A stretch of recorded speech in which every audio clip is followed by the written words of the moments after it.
Dawn's early light, initial preparations. You stir in the dim gray light filtering through the thin curtains of your small room above the saloon. The air cool and heavy with the scent of pine boards and lingering tobacco smoke from the night before. It's the early 1870s in a bustling frontier town like Dodge City, Kansas, where the railroad has brought a steady stream of cowboys, miners, and travelers, all seeking respite in places like yours. As a saloon keeper, your day begins long before the sun crests the flat horizon. A routine etched into your bones by years of repetition. The wooden floor creaks under your boots as you rise, the chill seeping through the cracks in the walls, reminding you of the endless cycle of preparation that defines your existence.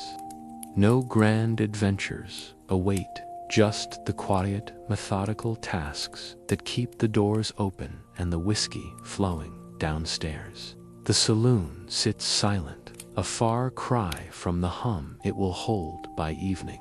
You descend the narrow stairs, the steps worn smooth by countless feet, and pause to take in the familiar space.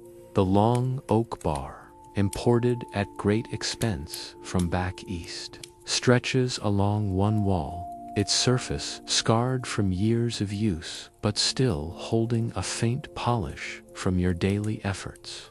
Brass fittings gleam dully in the low light, and the row of spittoons along the base waits to be emptied.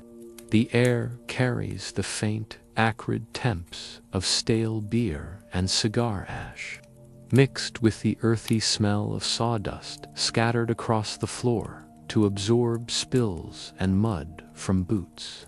This is your domain, a modest establishment, perhaps 20 feet wide and twice as long, with a few scarred tables, mismatched chairs, and walls adorned with simple taxidermia deer's head from a local hunt, its glass eyes staring blankly into the room. Your first task is to stoke the potbelly stove in the corner, its cast-iron body cold to the touch after the night's chill. You crumple old newspapers, yesterday's editions from the Kansas Pacific Railway, lined ad kindling from the stack beside it, the dry wood snapping as you arrange it. Striking a match, you watch the flames catch, the warmth slowly spreading as the stove begins to tick and pop. This ritual is essential. In the cooler months, it keeps the room bearable, and even in summer, it's needed to heat water for cleaning. While the fire builds, you fill a kettle from the rain barrel outside, the water sloshing with a rhythmic gurgle as you carry it back in. The barrel, weathered and ringed with iron, collects runoff from the roof, a practical solution in a town where fresh water is hauled from the Arkansas River at a cost. With the kettle on the stove, you turn to unlocking the front doors.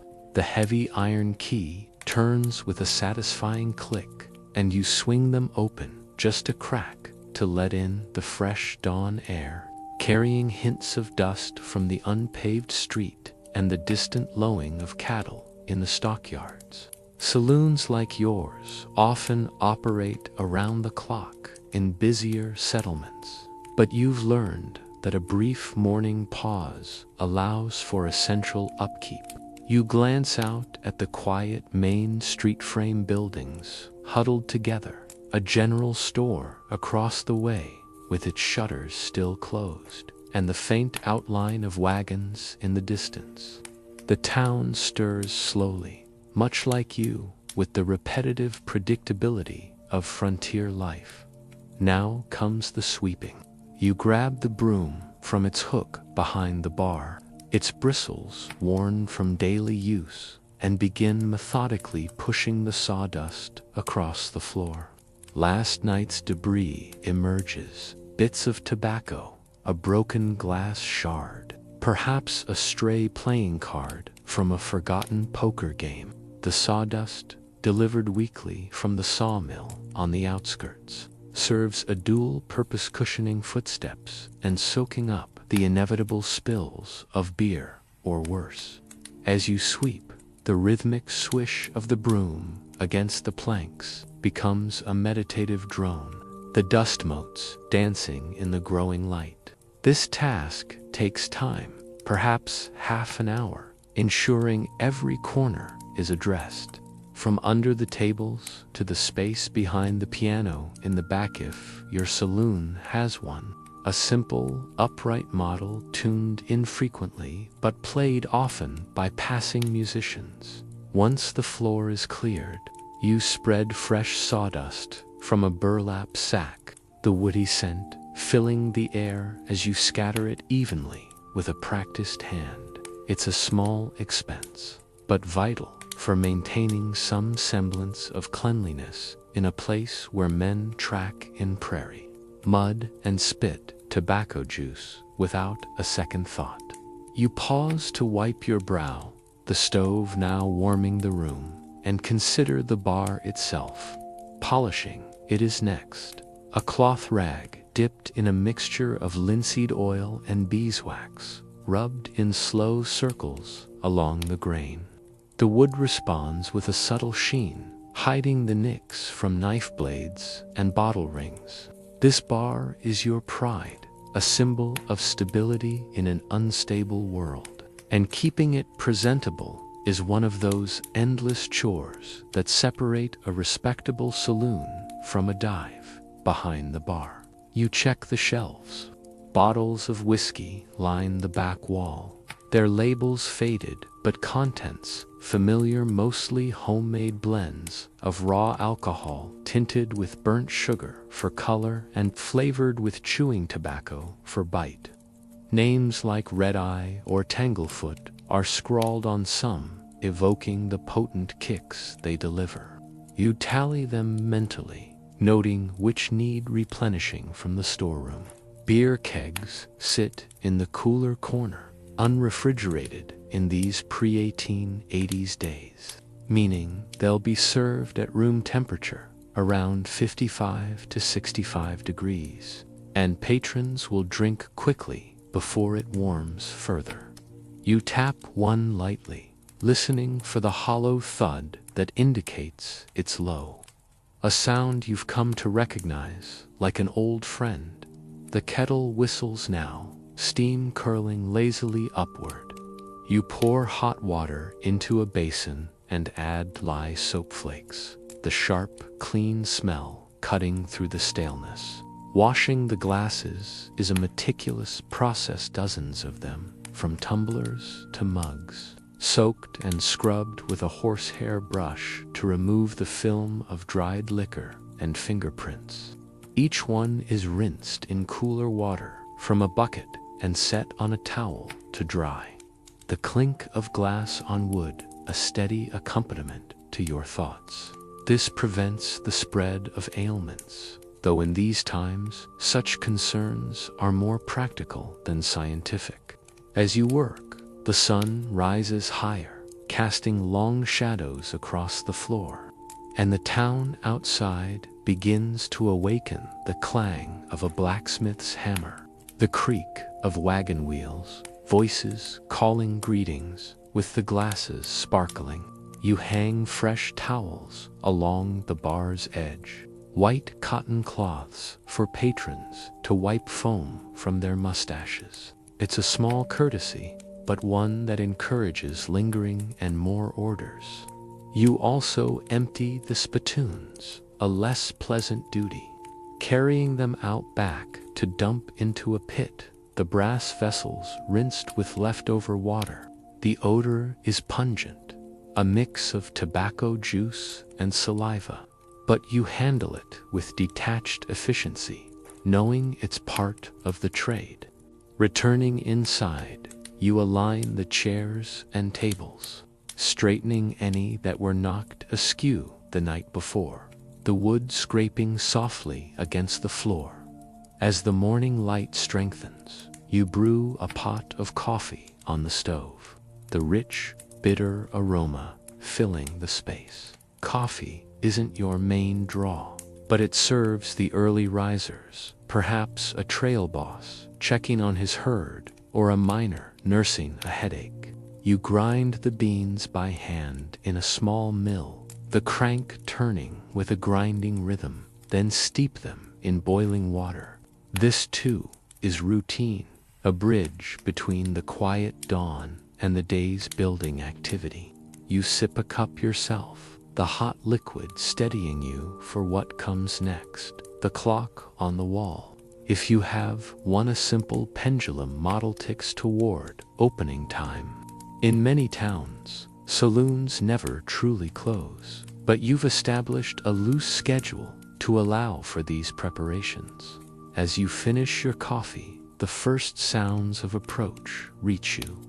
Boots on the boardwalk, a cough, the jingle of spurs. Your saloon is ready, or as ready as it can be in this endless loop of maintenance. But as the door creaks open to admit the first patron, you wonder what minor mishaps or forgotten tasks might surface in the hours ahead. Morning maintenance, polishing and stocking the bar you stand behind the bar. The morning sun now streaming through the saloon's front windows, casting long rectangles of light across the freshly swept sawdust floor. The air carries a faint warmth from the potbelly stove, mingling with the sharp scent of lye soap from the cleaned glasses and the lingering bitterness of your coffee. Outside, the frontier town hums with growing activity wagons rumble past, their wheels crunching on the dry dirt street, and voices drift in, haggling over goods or calling out to passing horses. As a saloon keeper in this 1870s settlement, your morning is a carefully orchestrated routine, a series of small, repetitive tasks that ensure the saloon remains a haven for its patrons. The first visitor of the day, perhaps a grizzled cowboy or a weary clerk, has come and gone, leaving behind a coin and an empty mug. Now, with the doors open, you turn to the heart of your morning work, maintaining the bar itself, the lifeblood of your establishment. The bar counter, that long oak slab, demands your attention first.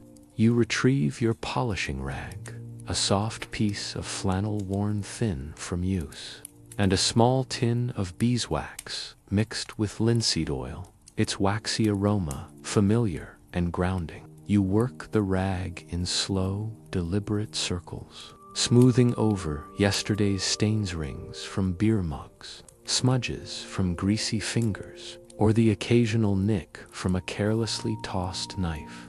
The wood drinks in the wax, its grain deepening to a warm, amber glow under the sunlight. This task is methodical, almost meditative, as you trace the same paths you've followed for years. Each scar on the bar tells a story, a spilled drink during a heated poker game, a dent from a bottle slammed in frustration, but your job is to erase the chaos, to present a surface that invites order and custom. The rag glides smoothly, the faint squeak of cloth on wood blending with the distant clatter of the town outside as you polish. You inspect the brass fittings along the bar's edge, designed to keep boots from scuffing the wood when patrons lean in for a drink. Some are tarnished, their shine dulled by the constant rub of leather and dust. You dip a corner of the rag into a paste of vinegar and salt, a trick learned from another saloon keeper years ago, and scrub gently until the brass gleams again. The sharp Thames of vinegar cuts through the air, a brief contrast to the woody scent of the bar. These fittings, though decorative, are practical tooth. They bear the brunt of the wear, sparing the oak. You move methodically along the bar's length, all 12 feet of it, ensuring each section is pristine. It's a small detail, but in a town where appearances can mean the difference between a thriving business and a shuttered one, it matters. With the bar polished, you turn to stocking the shelves behind it. The bottles, arranged in a neat row, are your trade's currency whiskey, mostly, with a few bottles of gin or brandy for the occasional traveler with fancier tastes. You lift each one, checking levels by tilting them against the light. Some are dangerously low, their amber contents barely covering the bottom. You note these mentally, as writing lists isn't your habit. Memory serves well enough in a saloon this size. The whiskey is local, often distilled in back rooms or nearby farms, and it's rarely smooth. Labels, if they exist, are handwritten or crudely printed, boasting names like firewater or coffin varnish to entice or warn. You wipe each bottle with a damp cloth to remove dust, the glass cool under your fingers, and rearrange them for easy reach popular blends in front. Specialty bottles tucked to the side. The beer kegs require attention next. Stored in the coolest corner of the saloon, away from the stove, they sit heavy and squat, their wooden staves bound with iron hoops. You kneel to inspect them, running a hand along the wood to check for leaks, a common issue with the rough cooperage of the frontier. The beer, brewed locally or shipped in from St. Louis, is temperamental, prone to souring in the warm months. You tap each keg gently with a mallet, listening for the deep, full sound of a good barrel versus the hollow echo of one nearing empty. One keg, a porter from a nearby brewery, gives a dull thud time to replace it. You roll a fresh keg from the storeroom, a small space behind the bar stacked with barrels and crates. The effort is physical, your shoulders straining as you maneuver the 100-pound barrel into place, the wood scraping against the floor. You hammer in a new tap, the mallet's thwack echoing in the quiet saloon, and test the flow, catching a small stream in a tin cup. The beer is cloudy, tasting faintly of malt and earth, but it's potable, which is all your patrons will ask. Stocking also means checking the smaller items: soda crackers, hard-boiled eggs, or pickled herring, kept in jars for those who want a bite with their drink. You open each jar, the sharp brine of pickles stinging your nose, and ensure the contents haven't spoiled. Spoilage is a constant enemy in a time before iceboxes, and you've learned to trust your senses, sight, smell, even tastes, to judge what's safe to serve. A jar of eggs looks murky, so you set it aside for disposal, replacing it with a fresh one from the storeroom. These snacks, simple as they are a draw, encouraging patrons to linger and spend. You also check the tobacco plugs, kept in a wooden box under the counter. Chewing tobacco is as much a staple as whiskey here, and you slice a few plugs into smaller pieces, the rich, molasses-like scent clinging to your hands. The bar's accessories come next, the dice cups, playing cards, and dominoes that keep patrons entertained. You inspect a deck of cards, their edges frayed from countless games of faro or poker. A few are too worn, so you replace them from a spare deck, ensuring the suits are clear. No one wants a brawl over a misread ace. The dice, cups, leather or wood are dusted off, their contents rattled to check for cracks. These games are your saloon's heartbeat, drawing crowds and loosening wallets, but they require upkeep to avoid disputes. You arrange them neatly on a shelf, ready for the afternoon's players as you work. The town outside grows louder. Blacksmith's hammer rings. A dog barks, and a stagecoach rolls in, its driver shouting to unload passengers. You glance at the clock, its pendulum swinging steadily, marking the hours until the midday rush. The saloon is nearly ready, but there's always one more task. You sweep behind the bar again, catching any stray sawdust or crumbs. The broom's soft swish, a familiar companion. The stove needs another log, and you add one, the fire crackling as it catches. You pause to wipe your hands on a towel, the coarse cotton rough against your skin, and survey your work. The bar shines, the shelves are stocked, and the saloon feels alive, ready to welcome the day's trade. But as you finish, a delivery wagon pulls up outside, its driver calling your name. The clatter of crates suggests supplies, perhaps whiskey, perhaps something unexpected. What will this delivery bring, and how will it test your carefully honed routine? Greeting the first patrons, serving coffee and quiet conversations, you stand behind the bar. The morning sun now spilling fully through the saloon's windows, warming the oak bar you polished earlier. The air hums with the faint crackle of the potbelly stove and the earthy scent of fresh sawdust mingling with the sharp tang of vinegar from your cleaning. Outside the frontier town of the 1870s, perhaps Dodge City or Cheyenne bustles with life.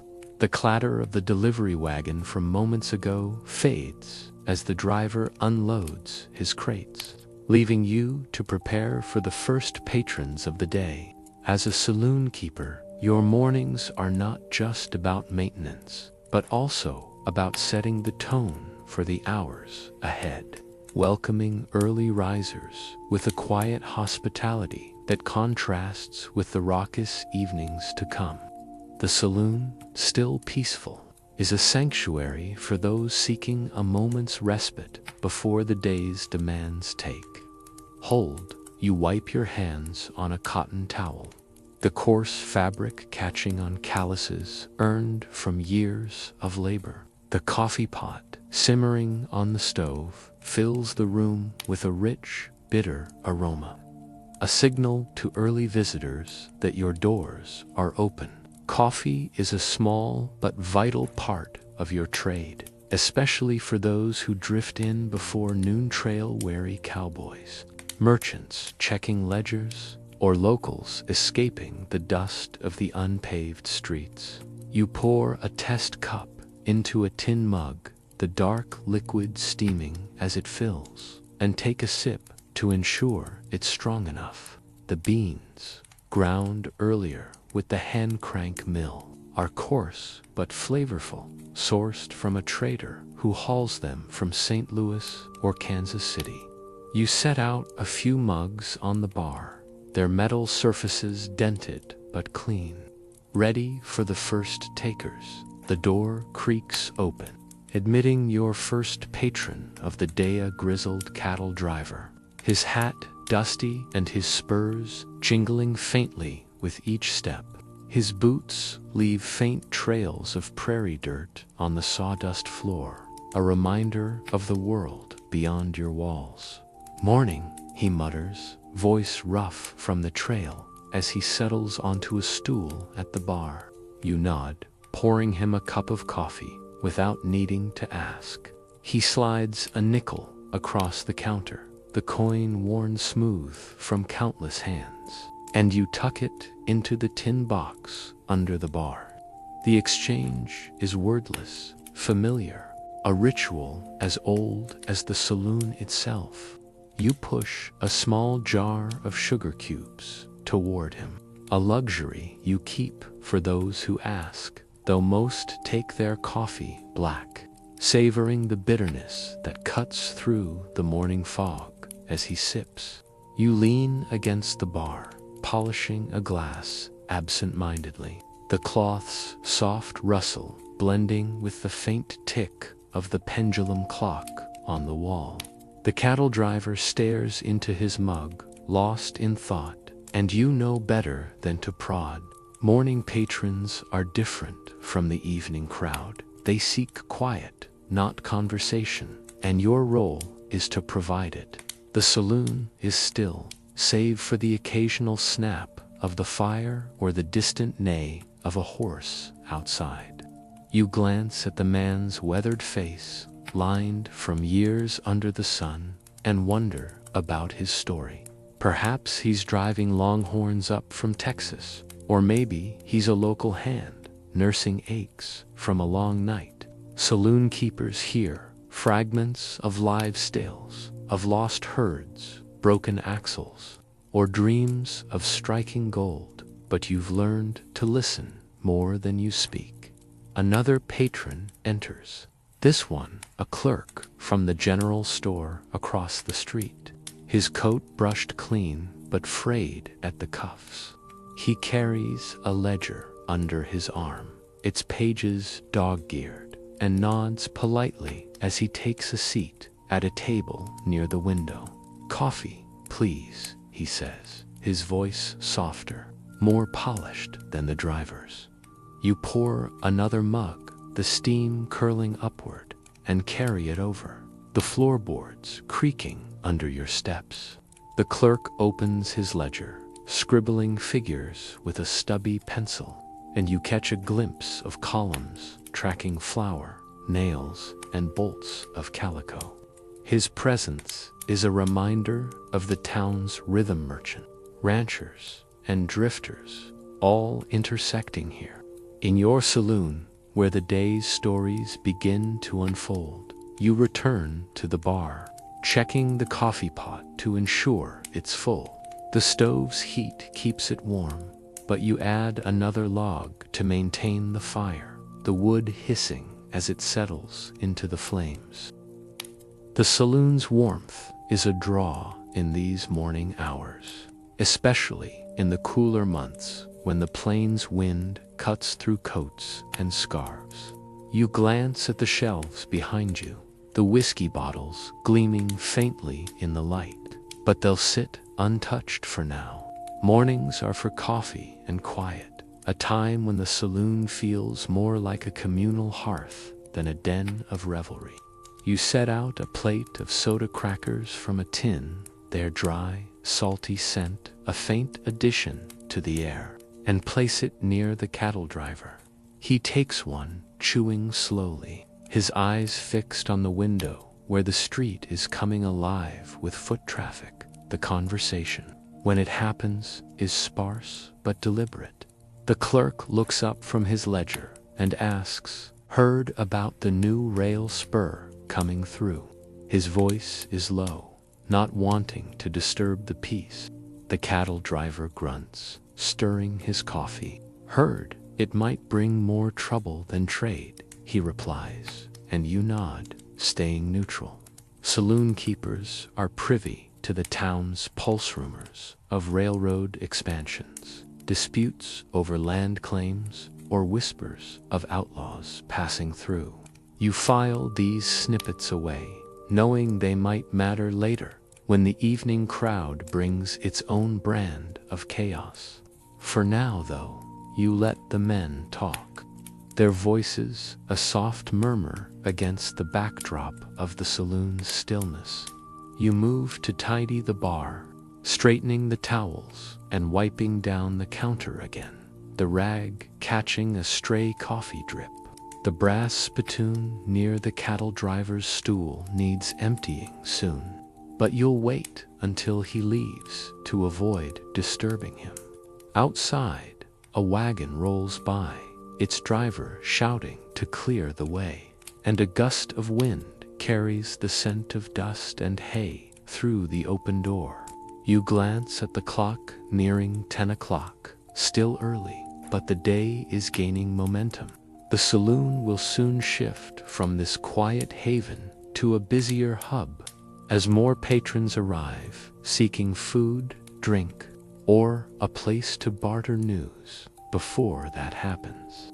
You check the small mirror behind the bar, a cracked but functional piece hung for patrons to check their appearance. Your own reflection shows a face weathered by long hours and longer nights, but you adjust your apron and smooth your hair, maintaining the image of a steady host. The saloon's reputation rests on these small details: cleanliness, warmth, and a sense of order amid the frontier's unpredictability. You refill the cattle driver's coffee without him asking, a gesture that earns a nod of thanks, and return to your post, ready for the next arrival. As the morning progresses, a third patron enters, a prospector, his clothes caked with the red dust of the nearby hills. He orders coffee and slumps at a table, muttering about a dry claim. The room holds its quiet rhythm, the soft clink of mugs and the scratch of the clerk's pencil forming a gentle backdrop. But as you pour another coffee, you overhear the prospector mention a rumor of trouble brewing, a dispute over water rights at a nearby ranch. What might this mean for the town, and how will it ripple through your saloon's doors? Midday inventory, checking supplies and simple repairs. The sun hangs high over the frontier town, its light pouring through the saloon's windows, illuminating the faint haze of dust motes that drift in the warm air. The scent of coffee lingers, now joined by the faint musk of leather and sweat from the morning's patrons, who have come and gone, leaving behind empty mugs and a scattering of coins. The saloon is quiet again, the cattle driver, clerk, and prospector having moved on to their day's tasks, their low voices replaced by the distant hum of the townhammer strikes from the blacksmith, the creak of a wagon, and the occasional shout from the street. As a saloon keeper in this 1870s outpost, your midday hours are a bridge between the calm of morning and the bustle of evening. With the bar polished and the coffee pot cooling, you turn to the essential work of inventory and minor repairs, ensuring your establishment remains ready for the crowd that will soon fill it. You stand behind the bar, the oak surface gleaming from your earlier efforts, and pull a small notebook from under the counter, rare concession to record keeping, though it's little more than a few pages of scrawled numbers bound in leather. Your inventory is simple but critical: whiskey, beer, coffee, tobacco, and the modest foodstuffs that keep patrons lingering.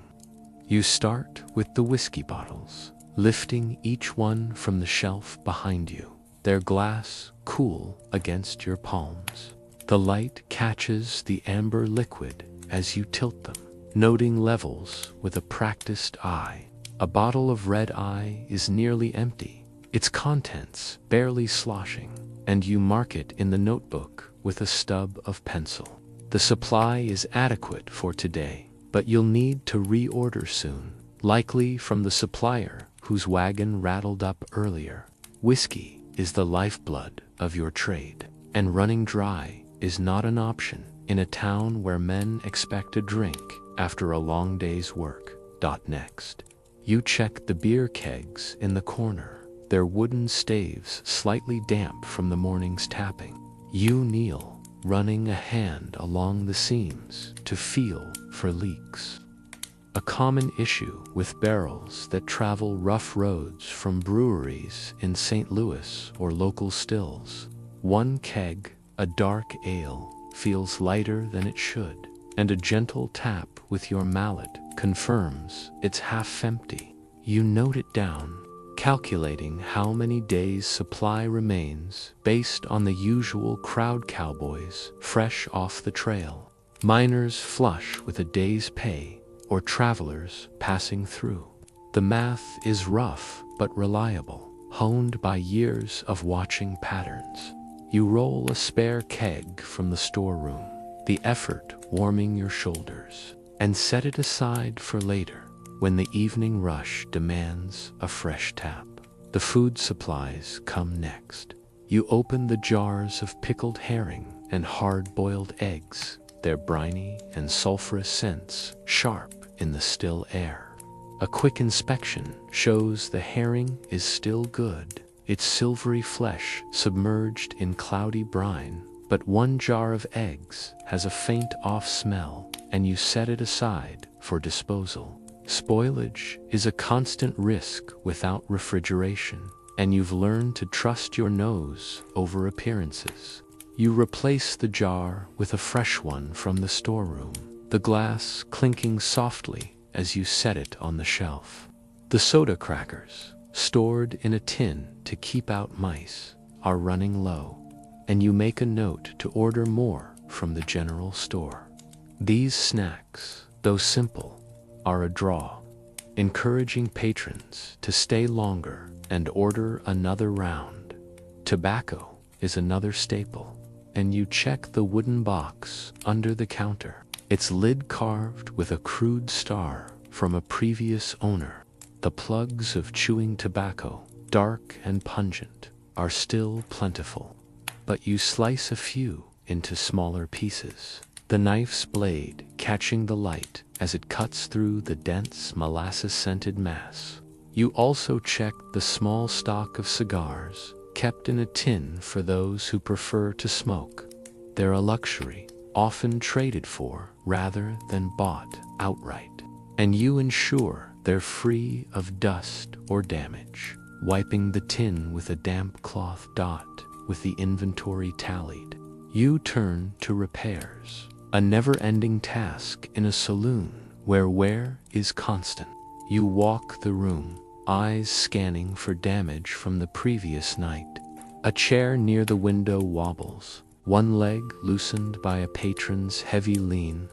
You fetch a small toolkit from the storeroom, a hammer, a few nails, and a wedge of wooden set to work. Kneeling, you tap a nail into the leg, reinforcing it with a wooden shim shaved thin with your knife.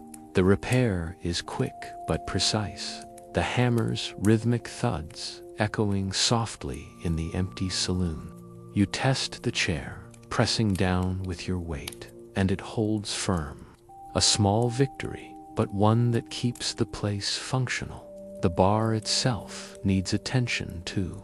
A brass fitting along the edge is loose, its screws worn from constant rubbing. You tighten them with a screwdriver, the metal squeaking as it bites into the wood. You also notice a new nick in the oak, likely from a spur or a dropped bottle.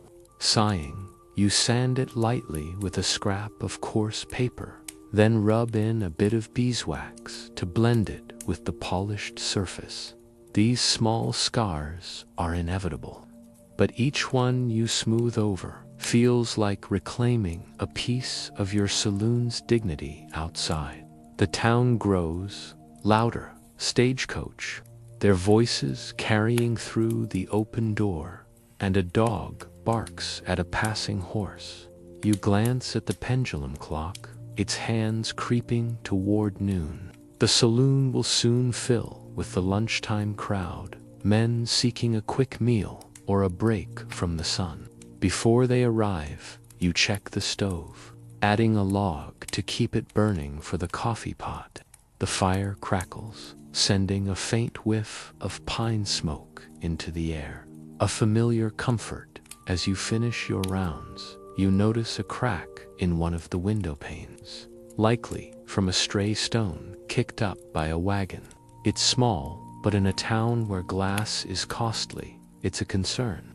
You make a mental note to barter with the glazer, perhaps trading a few drinks for his services. The saloon is a web of such trades, your role as much diplomat as bar. You sweep the floor again, the broom's soft swish gathering stray sawdust, and pause to wipe your brow. The midday heat creeping in despite the open door. The inventory and repairs are done, but the saloon feels alive with the weight of its own needs. As you stand behind the bar, ready for the next wave of patrons, you hear the faint jingle of spurs approaching. Who might step through the door? And what new demands will they bring to your carefully tended routine? Lunchtime provisions, preparing and serving basic meals. The midday sun blazes over the frontier town, its heat seeping through the saloon's open door, warming the oak bar and stirring the sawdust on the floor. The air carries the faint smokiness of the potbelly stove, now joined by the savory aroma of beans simmering in a cast iron pot, their earthy scent mingling with the lingering traces of coffee and tobacco. Outside, the 1870s settlement pulses with activity wagons creak under heavy loads. Voices barter in the street, and the distant lowing of cattle drifts from the stockyards. As a saloon keeper, your lunchtime hours mark a shift from the quiet morning to a busier rhythm. As patrons trickle in, seeking not just a drink, but a simple meal to fuel their day. The inventory is checked, the repairs are done, and now you turn to preparing and serving the modest fare that keeps your saloon a hub of the community. You stand behind the bar, wiping your hands on the cotton apron tied around your waist, its fabric stained from countless spills. The stove, still crackling with a low fire, is your ally in this task. You lift the lid on the pot of beans, stirring them with a wooden spoon, the thick mixture bubbling gently. The beans, soaked overnight in water from the rain barrel, are a staple, cheap, filling, and easy to prepare. You add a pinch of salt from a small tin and a chunk of salt pork, its fatty richness melting into the pot, lending depth to the flavor. The recipe is simple, learned from a cook in a previous town, and it's reliable enough to satisfy the rough appetites of cowboys, miners, and laborers who will soon fill the room. You set out a stack of tin plates, their surfaces scratched but clean, and a basket of soda crackers, their dry, crisp texture a perfect companion to the beans. The saloon doesn't offer a full kitchen. Most patrons know to expect little more than what you can manage with a stove and a few staples. Besides the beans, you have a jar of pickled eggs, their sulfurous tang a familiar offering, and a loaf of dense cornbread, baked yesterday by a local woman who trades it for whiskey. You slice the cornbread with a heavy knife, the crumbs scattering across the bar, and arrange the pieces on a platter, their golden edges slightly crusty but soft within. The food is plain, but in a town where fresh produce is scarce and meals are often hardtack or jerky, it's a small luxury. The first lunchtime patron pushes through the door, a teamster, his face ruddy from the sun, his shirt dusted with the red clay of the plains. He nods, settling at a table near the bar, and calls for the usual. You scoop a ladle of beans onto a plate, add a slice of cornbread, and slide it across the table, the tin scraping softly against the wood. Coffee or water, you ask, already reaching for a mug. Water, he grunts, and you pour from a pitcher filled from the rain barrel, the liquid cool but slightly cloudy from the dust that settles everywhere. He tosses a dime onto the table, and you pocket it, the metal warm from his hand. The exchange is quick, efficient, a dance you've performed countless times. More patrons arrive, a pair of cowboys, fresh from the stockyards, their boots caked with mud, and a surveyor clutching a leather satchel, his eyes tired from mapping the endless prairie. You serve each in turn, ladling beans, cutting cornbread, and offering pickled eggs to those who want them. The cowboys take their plates to a corner table, their spurs jingling as they sit, while the surveyor chooses the bar, eating slowly as he sketches lines on a scrap of paper. The room fills with the soft clatter of tinware and the low murmur of conversation, a contrast to the morning's quiet. You move between the bar and the tables, refilling water or coffee, wiping spills with a rag, and keeping an eye on the pot to ensure it doesn't scorch. The beans are a crowd pleaser, their warmth and heft satisfying men who've spent hours under the sun. You stir the pot again, checking its consistency, and add a splash of water to keep it from thickening too much. The stove's heat makes the air heavy, and you crack open a window, letting in a breeze that carries the scent of dust and hay. Outside, the street is alive with midday commerce merchants unloading crates, children darting between wagons, and a dog nosing through scraps.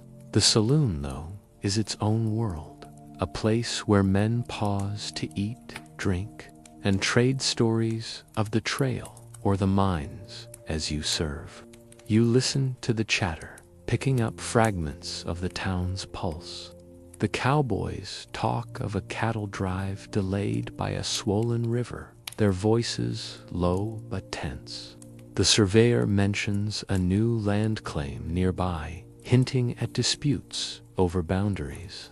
You nod, staying neutral. But these snippets are valuable.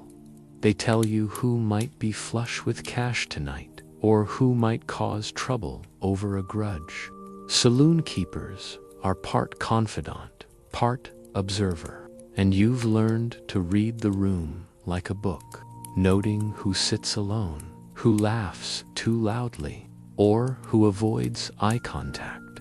A new patron enters a blacksmith, his hands blackened from the forge, his apron singed at the edges. He orders beans and a pickled egg, and you serve him quickly, the egg's slick surface gleaming as you place it on his plate. He eats standing, too restless to sit, and talks of a broken axle on a stagecoach that stranded passengers in town. Means more business for you, he says with a grin, and you nod, knowing he's right. Stranded travelers mean full tables, but they also mean extra work, more dishes, more spills, more demands on your carefully managed supplies. You return to the bar, wiping down the counter where crumbs have gathered, the rag's damp edge catching the light.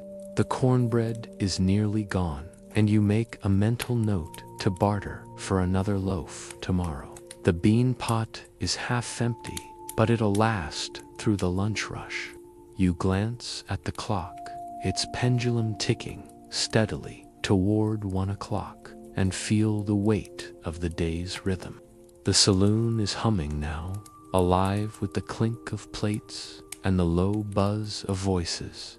But it's a controlled chaos, one you've mastered through years of repetition. As you refill a cowboy's water, you overhear the surveyor mention a group of new settlers arriving soon, bringing with them goods and possibly trouble. What will their arrival mean for your saloon, and how will it shift the delicate balance of your daily routine? Afternoon arrangements, setting up games and decor. The afternoon sun slants through the saloon's windows, casting long shadows across the sawdust-covered floor, where the remnants of the lunchtime rush crumbs of cornbread and faint mud. The air is warm, heavy with the savory ghost of beans and the faint smokiness of the potbelly stove, now burning low to conserve wood. Outside, the 1870s frontier town hums with the steady rhythm of mid-afternoon, the clop of horses' hooves, the creak of a wagon unloading at the general store, and the occasional shout of a child playing in the street. As a saloon keeper, your lunchtime duties are done, the tin plates stacked and the bean pot scraped clean. Now, with the clock's pendulum ticking toward 2 o'clock, you turn to preparing the saloon for the evening crowd, arranging the games and decor that transform your establishment from a quiet eatery into the town's social heart. You stand behind the bar, wiping your hands on your stained apron, the coarse cotton familiar against your skin. The saloon is empty for now, a brief lull that gives you time to set the stage for the night ahead. Evening brings a different crowd, cowboys flush with pay, miners seeking distraction, and travelers looking for a taste of frontier life. They come not just for whiskey, but for the games and atmosphere that make your saloon more than a place to drink. You start with the tables, pushing them into their evening arrangement, a cluster near the back for poker and faro, another by the window for dominoes or checkers, and a few left open for those who prefer to drink and talk. The chairs scrape softly against the floor as you align them, their mismatched frames creaking under the adjustment. Next, you focus on the games themselves, a cornerstone of your saloon's appeal. You fetch a wooden box from under the bar, its lid scratched from years of use, and open it to reveal decks of cards, dice cups, and a small faro board. The cards, their edges worn from countless hands, are your first task. You sort through a deck, checking for tears or smudges that could spark disputes. A bent ace or a faded queen can lead to accusations of cheating. Finding a few to warn, you replace them with spares from another deck. The new cards slightly stiffer, their suits crisp and clear. You stack them neatly, ready for the evening's players, and place a chalkboard nearby for tallying scores or bets, its surface wiped clean with a damp rag. The faint squeak of cloth on slate blending with the stove's soft crackle. The faro board, a simple wooden square painted with suits and numbers, needs attention too. Faro is a favorite among your patrons, its quick rounds and high stakes drawing crowds. You inspect the board, running a finger along its edges to check for splinters and wipe it down to remove dust.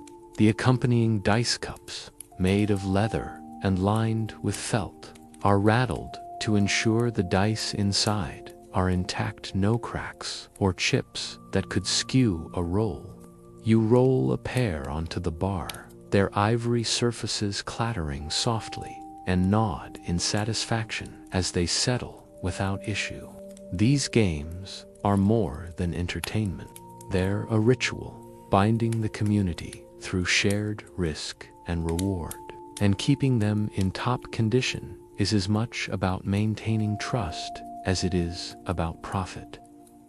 Dominoes come next, stored in a tin box for those who prefer a slower game. You pour them onto a table, the black tiles clicking as they spill out, and check each for cracks or faded pips. A few need cleaning, their surfaces dulled by tobacco-stained fingers. So you wipe them with a cloth dampened with water from the rain barrel. The task is methodical, soothing in its repetition, and you arrange the tiles back in their box, ready for the older patrons who favor dominoes over the high-stakes frenzy of faro. You also set out a checkerboard, its squares painted onto a slab of wood, and a small sack of wooden checkers, their edges smoothed from years of play. These games, simple as they are, keep men at your tables, their coins piling up as the night wears on. With the games prepared, you turn to the decor, the small touches that give your saloon its character. The walls, bare planks, weathered by time, hold a few adornments: a deer's head with antlers slightly askew, a gift from a hunter who paid his tab with it, and a faded poster advertising a long-past traveling show. You straighten the poster, its edges curling, and dusts the deer's glass eyes with a rag, their blank stare catching the afternoon light. Above the bar, a cracked mirror reflects the room, its surface cloudy but functional. You wipe it down, the glass squeaking under your cloth, and adjust a small shelf holding a few trinkets: a brass bell from a ship that never saw these plains, a carved wooden horse traded by a passing peddler. These items, eclectic and worn, tell a story of the saloon's place in the town's history, a patchwork of lives passing through. You also check the lamps, simple oil lanterns hung from hooks along the walls. Their glass chimneys are smudged from last night's use, so you remove them, the glass warm from the sun, and clean them with a mixture of water and vinegar, the sharp scent cutting through the air. You trim the wicks with a small pair of scissors, ensuring they'll burn evenly when lit later, and refill the oil from a tin can, its spout dripping slightly as you pour. The lamps are crucial for the evening, casting a warm glow that softens the room's rough edges and invites patrons to linger. You hang them back in place, their brass fittings clinking softly, and step back to survey your work.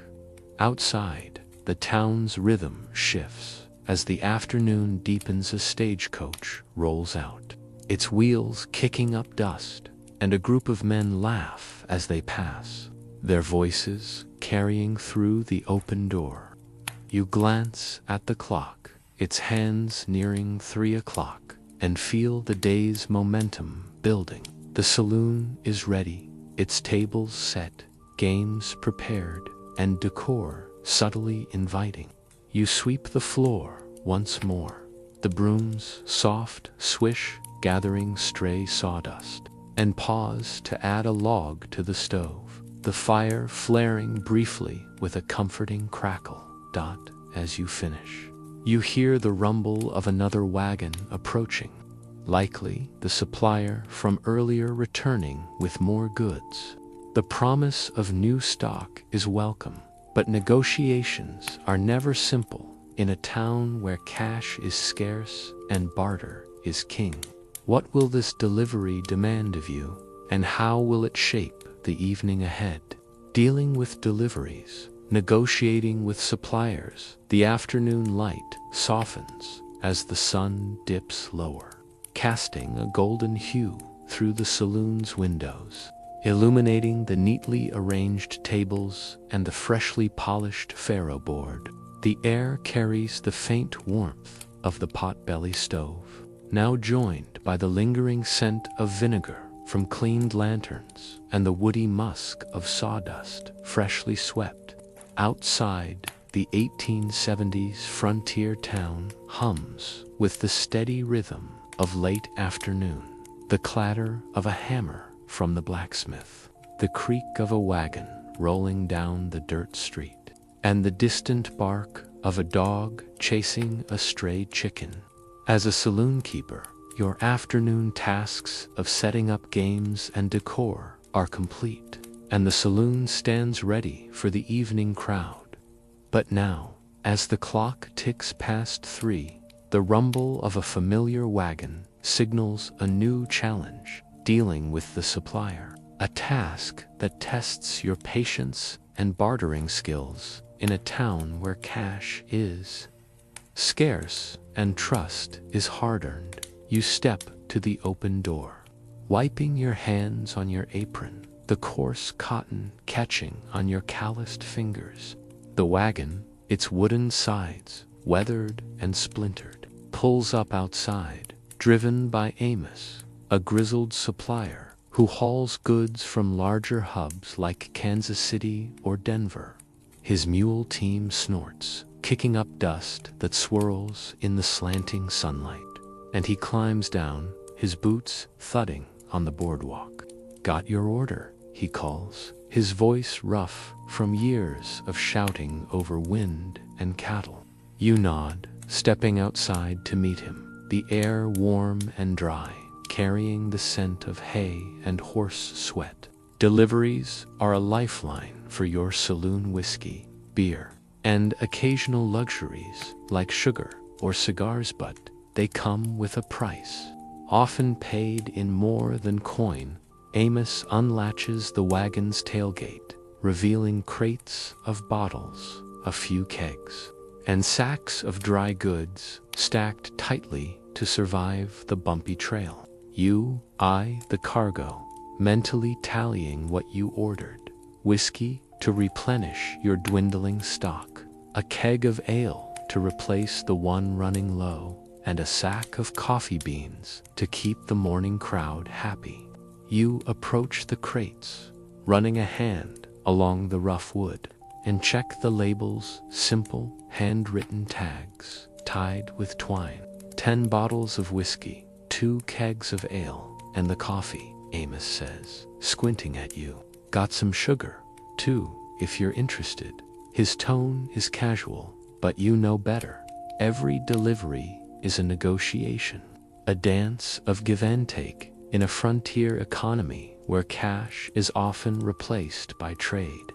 You start with the whiskey, prying open a crate with a small crowbar, the wood creaking as it gives way. The bottles inside are packed in straw, their glass cloudy but intact, labeled Old Monongahela or Tanglefoot. You lift one, tilting it to check the level, the amber liquid catching the light. Looks short, you say, pointing to a bottle that seems less than full.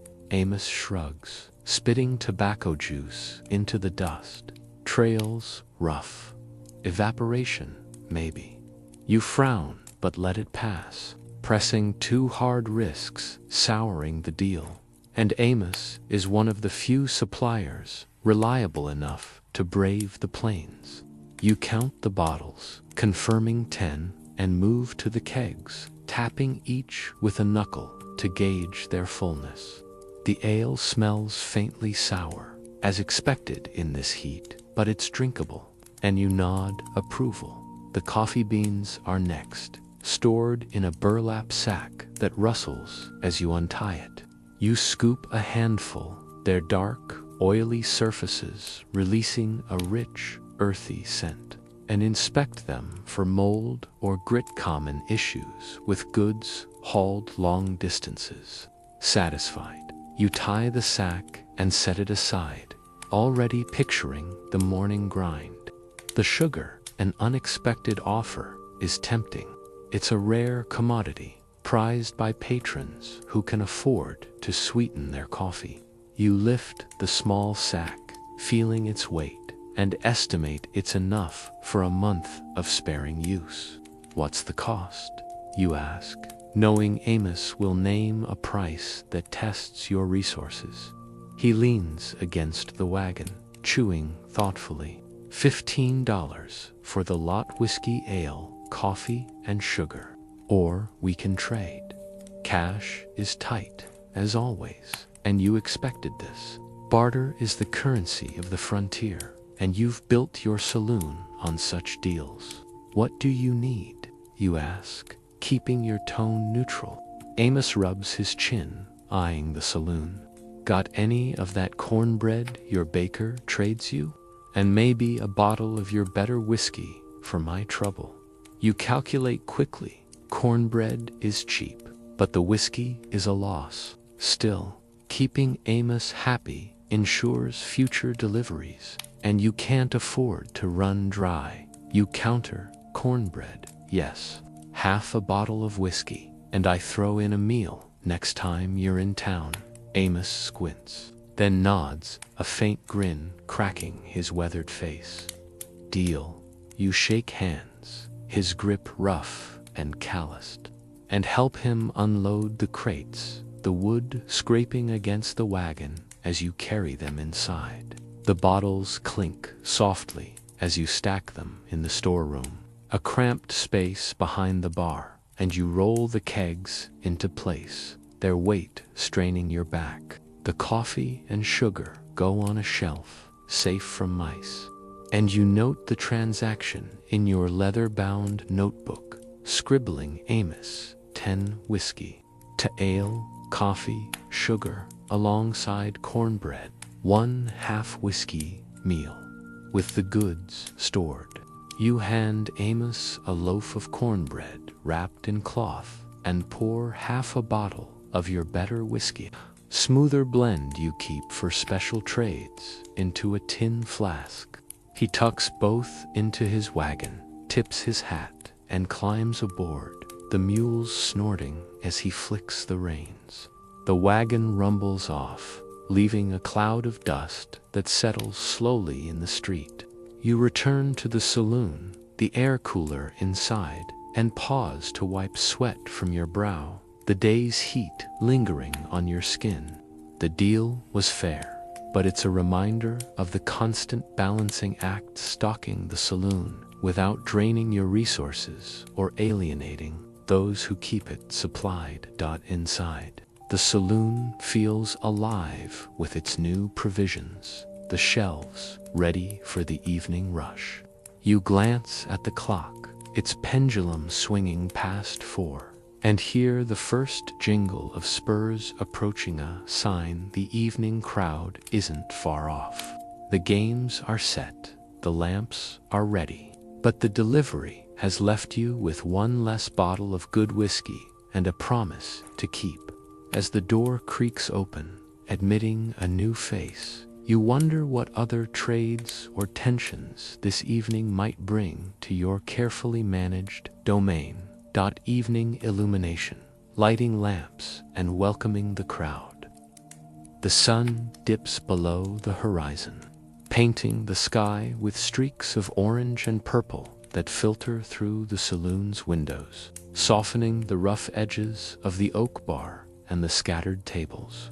The air inside carries the faint warmth of the potbelly stove, now joined by the lingering sense of whiskey from the newly stocked bottles and the earthy musk of sawdust freshly spread after the day's traffic. Outside, the 1870s frontier town settles into evening, the clatter of daytime commerce giving way to the softer sounds of boots on boardwalk, the jingle of spurs, and the occasional laughter drifting from the street. As a saloon keeper, your afternoon tasks, arranging games, tidying decor, and bartering with the supplier, are complete. And now, as the clock's pendulum ticks toward 6, you prepare to light the lamps and welcome the evening crowd, transforming your saloon into the town's beating heart. You stand behind the bar, wiping your hands on your apron, its coarse cotton now dusted with traces of flour from the cornbread you traded earlier. The saloon is quiet for now, a brief pause before the rush, its tables set with cards and dominoes, the faro board gleaming faintly in the fading light. Lighting the lamps is your first task, a ritual that signals the shift from day to night. You move to the oil lanterns hung along the walls, their glass chimneys cleaned earlier, and strike a match, the sulfur flare sharp in the still air.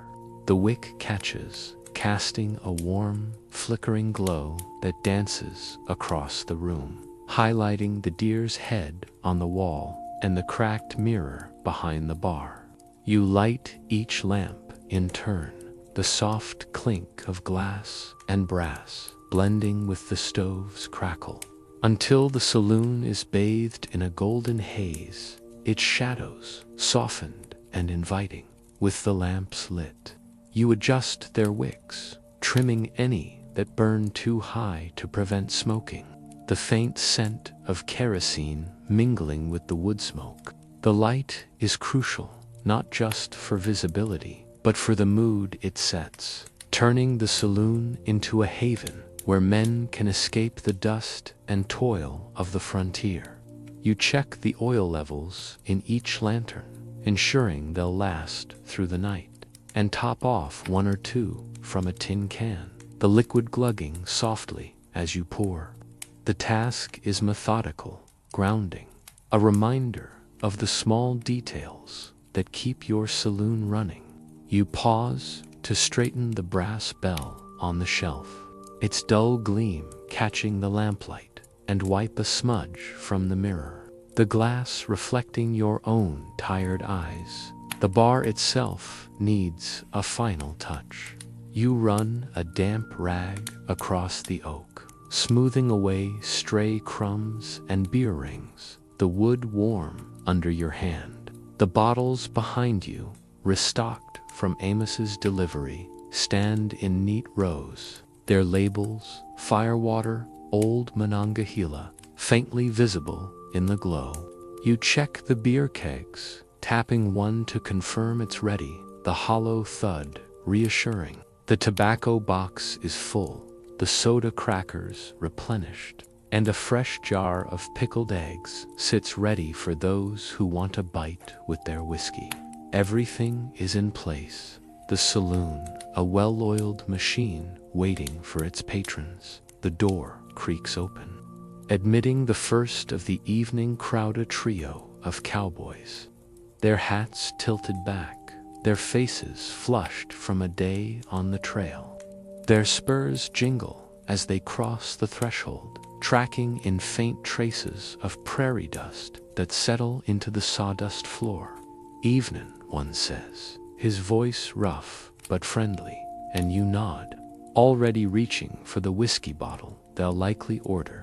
You pour 3 glasses, the amber liquid glugging into the tumblers, and slide them across the bar, the glasses scraping softly against the wood. They toss coins onto the counter, a mix of nickels and dimes. Some worn, smoothened, you sweep them into the tin box, the metal clinking with a satisfying weight. More patrons follow. A miner, his hands stained with ore dust, takes a seat at a table near the back. A traveling salesman, his coat too fine for the dusty town, lingers by the bar, eyeing the faro board. The room fills with the low buzz of voices, the clink of glasses, and the occasional laugh, a stark contrast to the morning's quiet. You move with practiced ease, pouring drinks, wiping spills, and offering a nod or a word when needed. The cowboys start a game of poker, their cards slapping against the table, while the miner calls for a plate of crackers and a pickled egg, his voice muffled by a thick beard. You serve him quickly, the egg's briny scent sharp as you set it down and return to the bar. Keeping an eye on the room, the saloon's atmosphere shifts with the crowd, the lamplight casting a warm glow over weathered faces and dusty coats. You overhear snippets of conversation, talk of a cattle drive heading north, a rumor of a new saloon opening 2 towns over, and the surveyor from earlier mentioning those settlers again, their arrival now expected by week's end. You filed these away, knowing they could mean more business or more trouble. Your role is to keep the peace, to let the saloon be a place where men can drink, play, and talk without the tensions of the outside world boiling over. You refill a cowboy's glass, the whiskey's sharp temps cutting through the air, and notice the lamps flickering slightly. One wick needs trimming again. You step away to adjust it, the flame steadying under your touch, and glance at the clock. It's barely 7, but the saloon is alive, the tables filling, the air thick with tobacco smoke and the hum of life. You pause to add a log to the stove, the fire flaring briefly, and sweep a stray bit of sawdust from the bar. The night is young, and the crowd will grow rowdier as the hours pass. As you pour another round, you catch a heated exchange at the poker tabula. Cowboy accuses another of slipping an extra card. The tension is low for now, but you know how quickly these moments can escalate. What will it take to keep the peace tonight? And what challenges will the growing crowd bring to your carefully lit saloon? Pouring the night away, managing drinks and orders, the saloon glows under the soft flicker of oil lanterns. Their warm light casting a golden haze over the oak bar and the crowded tables, where cards slap against wood and glasses clink in toasts. The air is thick with the sharp tang of whiskey, the bitter waft of tobacco smoke, and the faint warmth of the potbelly stove. It's fire now, a low crackle as it burns through the evening's logs. Outside, the 1870s frontier town has settled into night. The street quiet, save for the occasional jingle of spurs or the distant howl of a coyote. As a saloon keeper, your evening is in full swing. The crowd growing louder, the atmosphere charged with the energy of men seeking relief from the day's toil. With the lamps lit and the games underway, you now face the heart of your night's work, pouring drinks and managing orders. A relentless task that demands both speed and calm in the face of the saloon's rising tide. You stand behind the bar, your apron stained with splashes of beer and whiskey, the coarse cotton pulling slightly at your waist as you move. The bar is your command post, its polished oak a barrier between you and the clamor of the room. The shelves behind you brim with bottles newly stocked from Amos's delivery glinting in the lamplight, their labels promising firewater or coffin varnish to the cowboys, miners, and drifters who fill the space. The beer kegs, tapped earlier, stand ready in the corner, their wooden staves cool to the touch. You wipe your hands on a towel, its fabric damp from constant use, and scan the room, reading the crowd with the instincts honed over years. Who's drinking fast? Who's nursing a grudge? Who's likely to order another round? A cowboy at the bar, his hat pushed back to reveal a sunburned forehead, slaps a coin down and calls for whiskey. You reach for a bottle of red-eye, the glass heavy in your hand, and pour a precise measure into a tumbler, the amber liquid catching the light as it flows. You slide the glass across the bar, the scrape of glass on wood lost in the room's din, and pocket the dime, its edges worn smooth. Another, you ask, already knowing the answer from his nod. You pour again, moving with the efficiency of routine, your hands steady despite the growing noise. The cowboy downs the shot, grimacing at the burn, and joins his friends at the poker table, where the argument you overheard earlier seems to have settled for now. The orders come fast now, a steady stream that keeps you moving. A miner, his face streaked with dust, orders a beer, and you draw it from the keg, the foam rising in a tin mug as you tilt it to minimize spillage. The beer, room temperature and cloudy, is what they expect in a town without ice, and he takes it with a grunt, dropping a nickel on the bar. A traveling salesman, his coat still too fine for the dusty crowd, requests gin a rarity, and you fetch a bottle from the back shelf, its label faded but legible. You pour carefully, knowing it's pricier stock, and he pays with a silver quarter, a generous tip you tuck away with a nod. The exchange is quick, but you note his face, a newcomer who might bring news or trouble. Between pours, you serve snacks to keep the crowd lingering. A group of ranch hands calls for pickled eggs, and you fish them from the jar, their slick surfaces gleaming as you set them on a tin plate with a handful of soda crackers. The briny scent cuts through the smoky air, and the men dig in, their laughter loud as they swap stories of the trail. You keep the plates moving, refilling cracker baskets and wiping spills, the rag in your hand now heavy with beer and grease. The tobacco box under the counter sees constant use as men buy plugs to chew, spitting into the brass spittoons with a dull ping that punctuates the room's hum.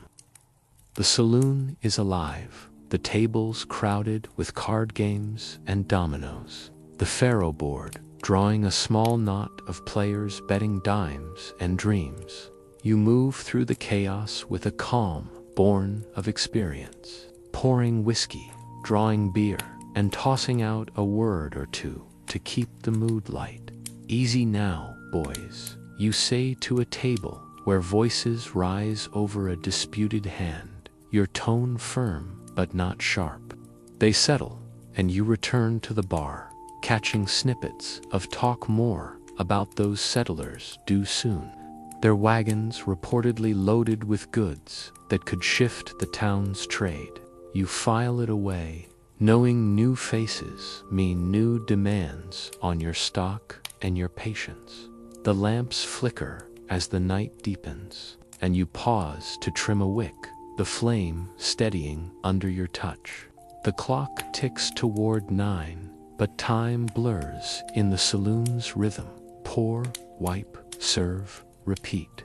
A cowboy orders a round for his table, and you line up 5 glasses, pouring whiskey in a smooth arc, the liquid glinting like molten gold. The coins pile up, a mix of copper and silver, and you sweep them into the tin box, its weight a small comfort against the night's demands.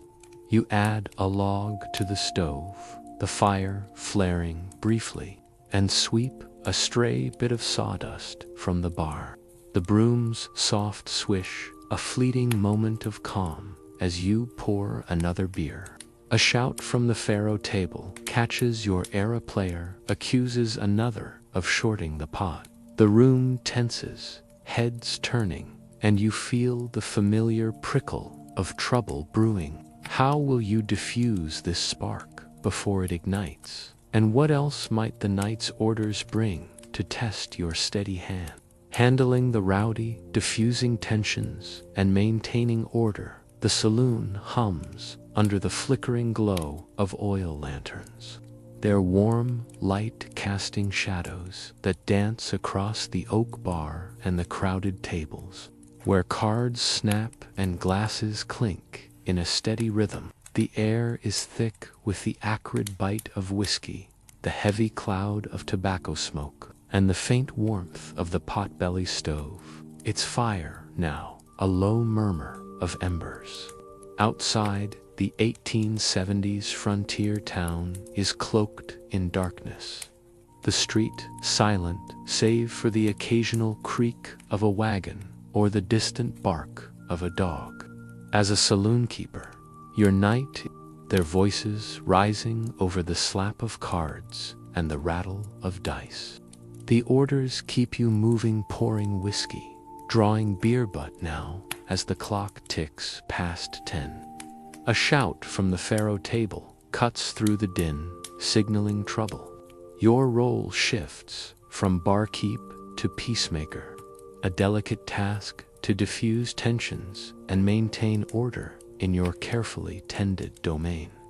You stand behind the bar, your apron heavy with the day's spills, the coarse cotton tugging at your shoulders as you wipe a glass with a damp rag. The faro table tucked in the back corner, is the source of the disturbancer, burly cowboy. His face flushed with drink, leans forward, pointing at another player, a wiry miner with a scarred cheek. "You shorted the pot, damn you," the cowboy growls, his hand hovering near his belt. "Though weapons are checked at the door, a rule you enforce to keep the peace." The miner snaps back, "Check your eyes, friend. I paid my share." The room quiets slightly, heads turning, the air taut with the threat of escalation. You've seen this before.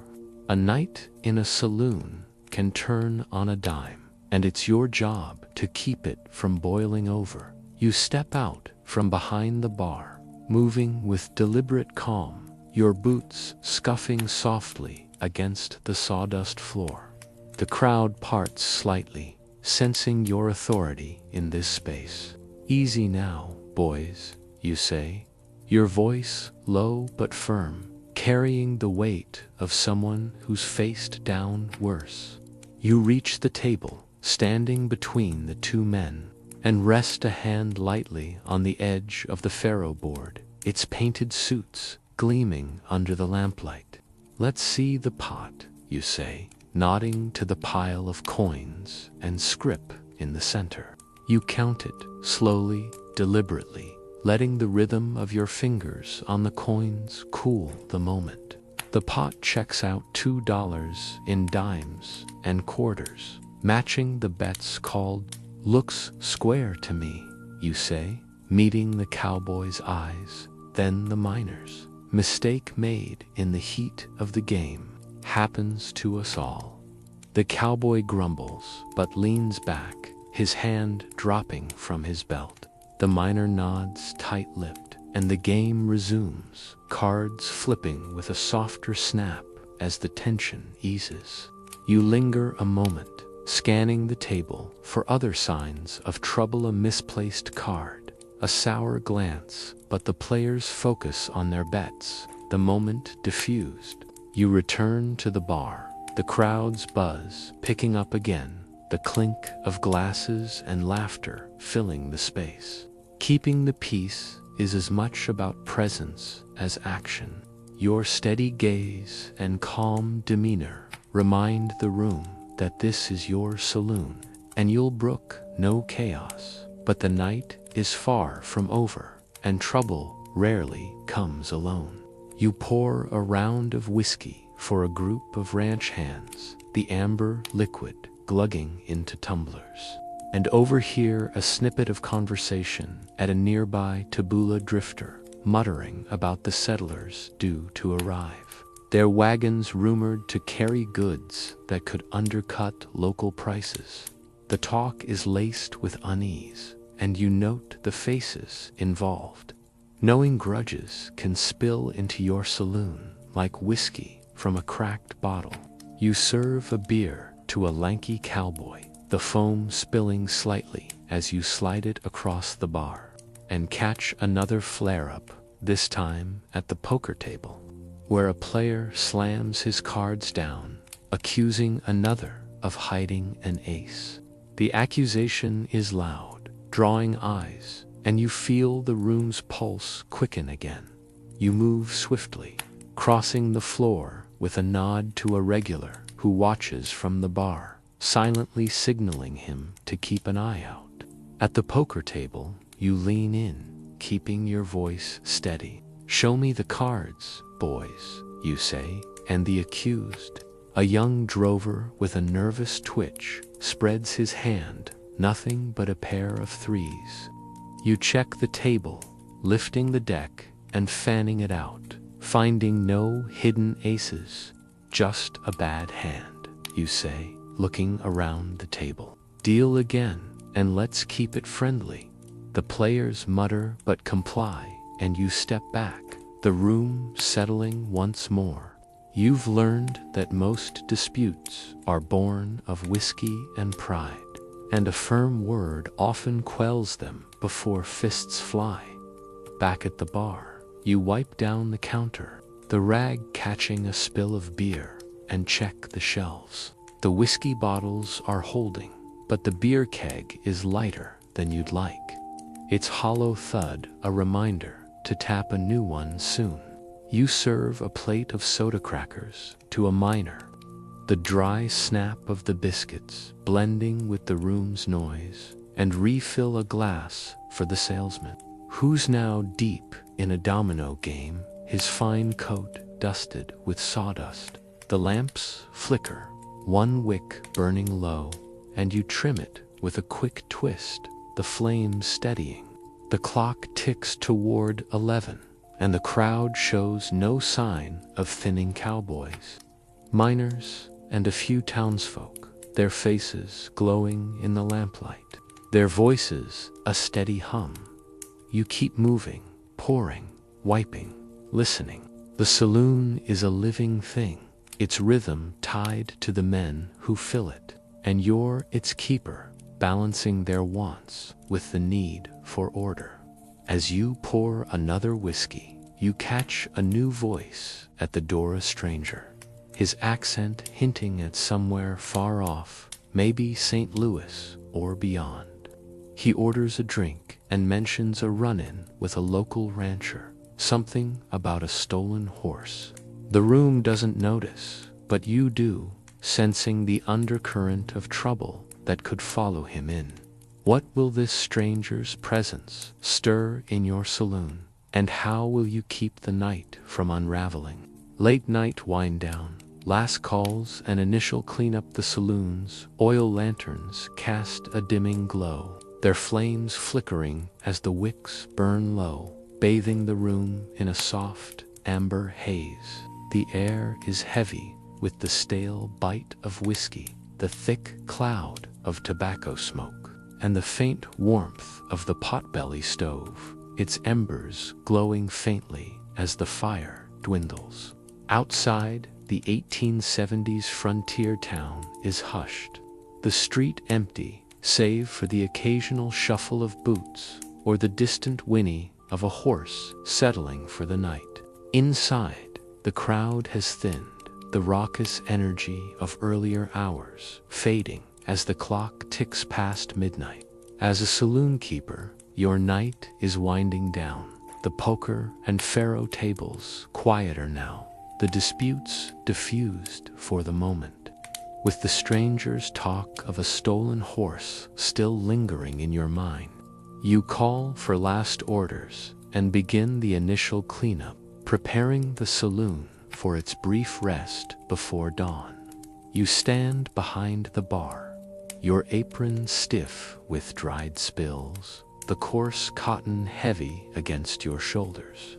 The oak bar, scarred but polished, bears the marks of the night rings from glasses, crumbs from crackers, and a faint stickiness where beer has dried. You wipe it down with a damp rag, the cloth's familiar weight gliding over the wood, smoothing away the evening's chaos.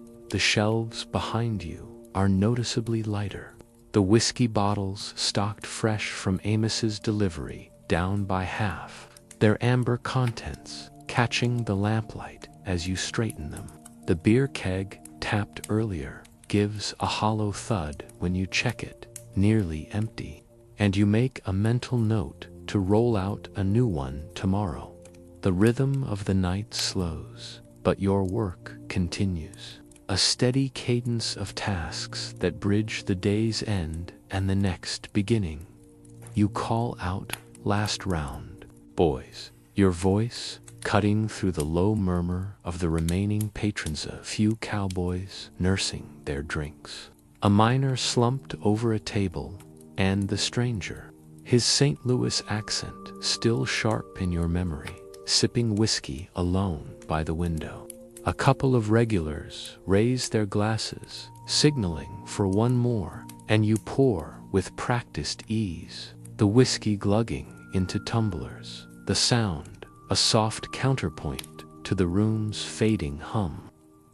You serve a final beer to a cowboy, the foam thin as the keg sputters, and collect the last coins, nickels and dimes, their edges worn, clinking into the tin box under the bar. The weight of the box is satisfying, a tangible measure of the night's trade. Though you know the real tally comes later, with the last drinks served. You begin the initial cleanup, a task as familiar as pouring. You gather empty glasses, their surfaces sticky with whiskey residue, and stack them in a basin behind the bar. The lye soap, kept in a tin, awaits tomorrow's washing. But for now, you rinse the worst of the grime with water from the rain barrel, the cool liquid sloshing in the bucket.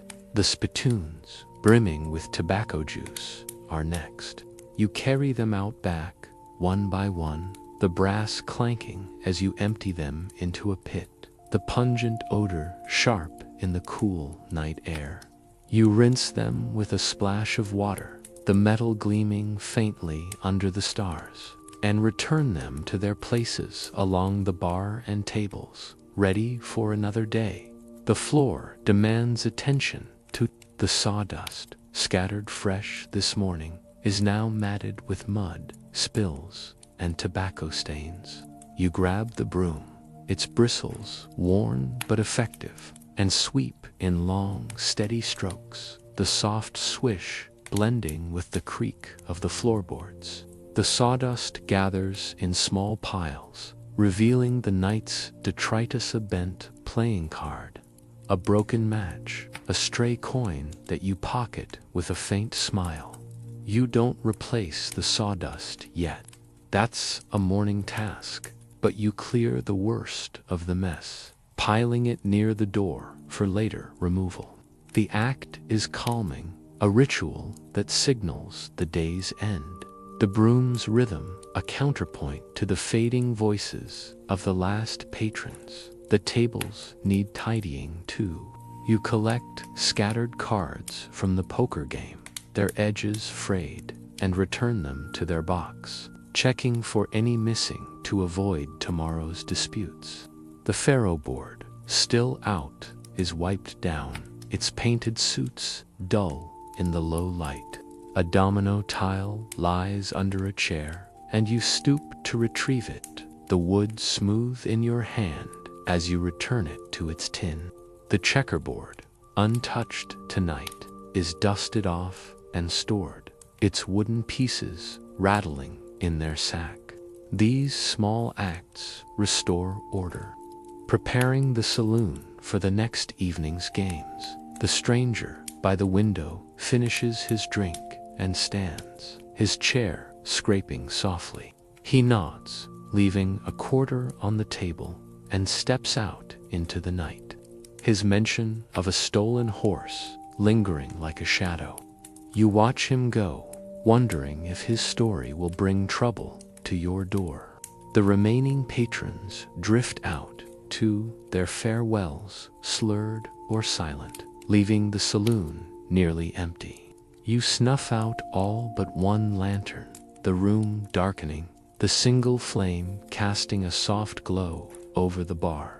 The stove needs no more wood. It'll burn out soon, its warmth fading with the night. You pause, leaning against the bar, the quiet settling around you like dust. The saloon feels alive still, its walls holding the echoes of laughter, arguments, and clinking glasses. You glance at the clock, its pendulum ticking toward 1, and feel the weight of the long day. The cleanup is far from dunglasses to wash, accounts to tally, but for now, you savor the stillness, the saloon yours again. As you lock the door, the keys click sharp in the silence. You wonder what tomorrow's crowd will bring, and whether the stranger's tale will stir more than just talk. After hours accounting, tallying receipts, and restocking the saloon is silent now, the last lantern casting a faint flickering glow across the oak bar, its polished surface reflecting the dim light. The air is heavy with the lingering sense of whiskey, tobacco smoke, and the faint char of the potbelly stove, its embers nearly spent, leaving the room cool and still. Outside, the 1870s frontier town is deep in slumber. The street empty under a starlit sky, broken only by the occasional rustle of wind or the distant howl of a coyote. As a saloon keeper, the night's chaos drinks poured, disputes settled, and the stranger's talk of a stolen horse has faded with the last patrons. With the doors locked and the initial cleanup done, you turn to the after-hours tasks of tallying receipts and restocking, the quiet work that anchors your saloon's survival in this rough-edged world. You stand behind the bar, your apron loosened but still tied, its coarse cotton stiff with the night's spills. The tin box of coins, heavy with the day's earnings, sits on the counter, its weight a small comfort after the long hours. You pull it toward you, the metal scraping softly against the wood, and open it, revealing a jumble of nickels, dimes, and quarters, some worn smooth, others glinting new from recent minting. You fetch your leather-bound notebook, its pages creased and smudged from daily use, and a stub of pencil, its tip dulled but sharp enough for the task. The accounting is simple but meticulous, a ritual that grounds you in the saloon's rhythm, tying each day's labor to the next. You empty the tin box onto the bar, the coins clinking as they spill out, and begin sorting them by denomination, stacking them in neat piles. The nickels, small and tarnished, form the bulk payment for beers and coffee from the morning crowd. Dimes, slightly larger, come from whiskey shots and plates of beans, while quarters, fewer but heavier, mark the pricier drinks or generous tips, like the one from the stranger. You count slowly, your fingers moving with practiced ease, noting the total in your notebook, $12.35 for the day, a decent haul for a midweek night, enough to cover supplies and maybe barter for a new window pane to replace the cracked one. You jot down the figure, along with a note about the stranger's quarter and the meal promised to Amos, the supplier, ensuring no debt goes forgotten. Next, you tally the night's trade in goods. You open the tobacco box, its wooden lid creaking, and estimate the remaining plugs, their molasses scent faint but lingering. Half a dozen sold tonight, you reckon, noting it down for the next order. The soda crackers, served with pickled eggs, are nearly gone, the tin holding just a handful. You scribble a reminder to barter for more from the general store, perhaps trading a bottle of whiskey for a sack. The pickled eggs, a crowd favorite, are down to 1 jar, and you add them to the list, knowing their briny tang keeps patrons lingering. The whiskey bottles, your lifeline, are down by half, and you note which blends Red Eye and Tanglefoot went fastest. A guide for Amos's next delivery, with the receipts tallied. You turn to restocking, a task to ease tomorrow's load. You head to the storeroom, a cramped space behind the bar, its shelves stacked with crates and barrels. The whiskey bottles from Amos's delivery are still packed in straw, and you carry a crate to the bar, the glass clinking softly as you set it down. You arrange 6 bottles on the shelf, their labels catching the lantern's glow, ensuring the popular blends are within easy reach. The beer keg, nearly empty, needs replacing, and you roll a fresh one from the storeroom, the wood scraping against the floor as you maneuver its weight. You tap it with a mallet, the thud echoing in the quiet saloon, and test the flow, catching a small stream in a tin cup. The ale is cloudy but good, ready for tomorrow's crowd. The food supplies need attention, too. You fetch a fresh jar of pickled eggs from the storeroom. It's glass, cool and heavy, and set it behind the bar, the eggs bobbing in their brine. The soda crackers, low but not critical, can wait until morning. But you shake the tin to settle the crumbs, a small act of order. The coffee beans, stored in a burlap sack, are still plentiful, their earthy scent a promise of tomorrow's early patrons. You check the sugar, a rare luxury from Amos's delivery, and ensure its sack is tied tight against mice, tucking it onto a high shelf. These small acts, repetitive and precise, keep the saloon ready, a bulwark against the unpredictability of frontier life. You pause to sweep the bar again, the broom's soft swish gathering stray crumbs and sawdust, the floorboards creaking under your steps. The single lantern flickers, its oil low, and you snuff it out, the room falling into near darkness, lit only by moonlight filtering through the windows. The stove's embers glow faintly, and you leave them to die out, the saloon cooling as the night deepens. You glance at the clock, its pendulum ticking toward 2, and feel the weight of the day settle into your bones. The accounting is done, the shelves restocked. But the stranger's talk of a stolen horse nags at you, a loose thread in the night's tapestry. As you lock the storeroom, the keys click sharp in the silence. You wonder what tomorrow will bring: new faces, new disputes, or perhaps news of those settlers, their wagons rumored to be nearing town. Will their arrival disrupt your carefully balanced routine, or will it just be another day in the endless cycle of the saloon? Closing the saloon, final checks and reflections. The saloon is cloaked in near darkness, the last lantern snuffed out, leaving only the faint silver of moonlight filtering through the windows to illuminate the oak bar and the empty tables. The air is cool now, the potbelly stove's embers reduced to a faint glow, their warmth gone, replaced by the lingering scents of whiskey, tobacco, and the earthy musk of sawdust. Outside, the 1870s frontier town is still, the silence broken only by the occasional creak of a settling building or the distant call of a night bird. As a saloon keeper, your long day filled with patrons, disputes, deliveries, and the quiet accounting of coins is nearly done.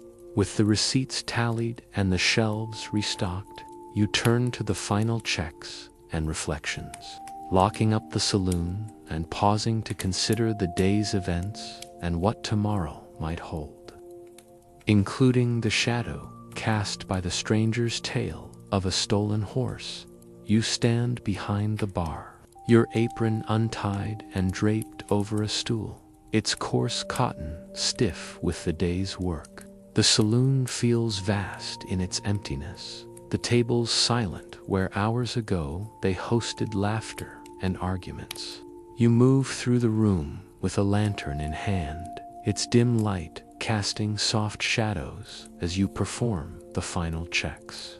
The front door, heavy oak, reinforced with iron, is already locked, its key secure in your pocket. But you test the bolt, the metal cold and solid under your fingers. You check the windows, their latches rusted but functional, ensuring they're fastened against the night's chill and any wandering hands.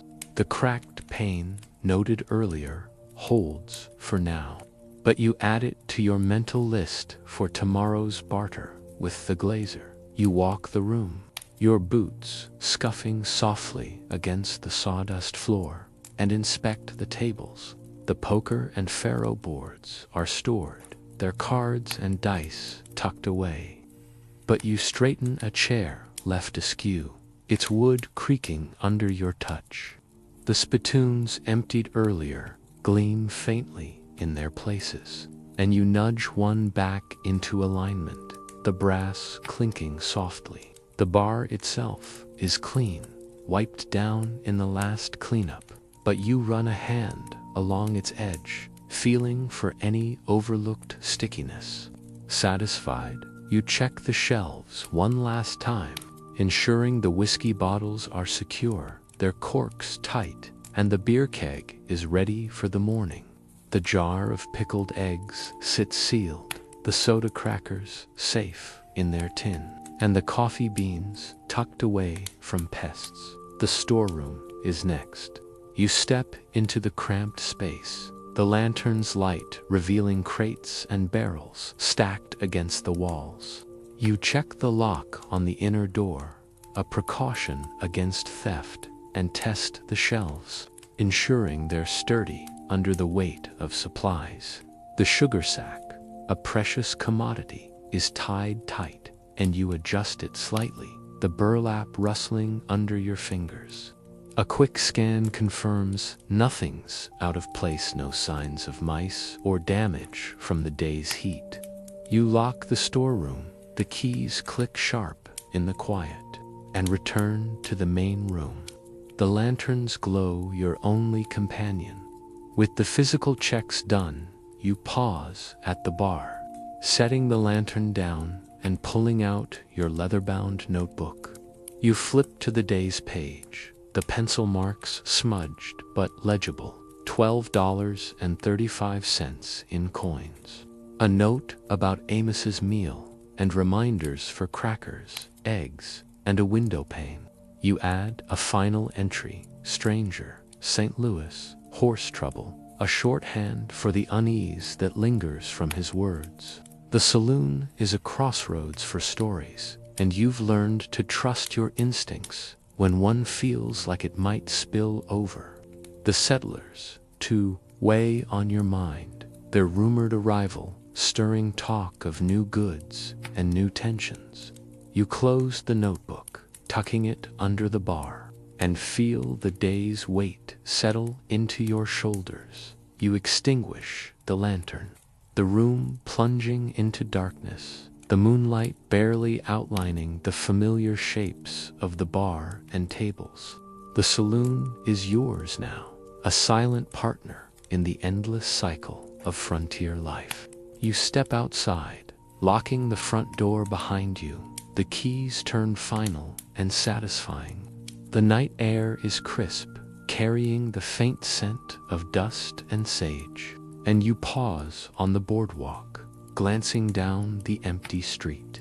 The town sleeps, but you know it will wake soon enough, bringing new faces, new demands, and perhaps news of the stolen horse or the settlers' wagons.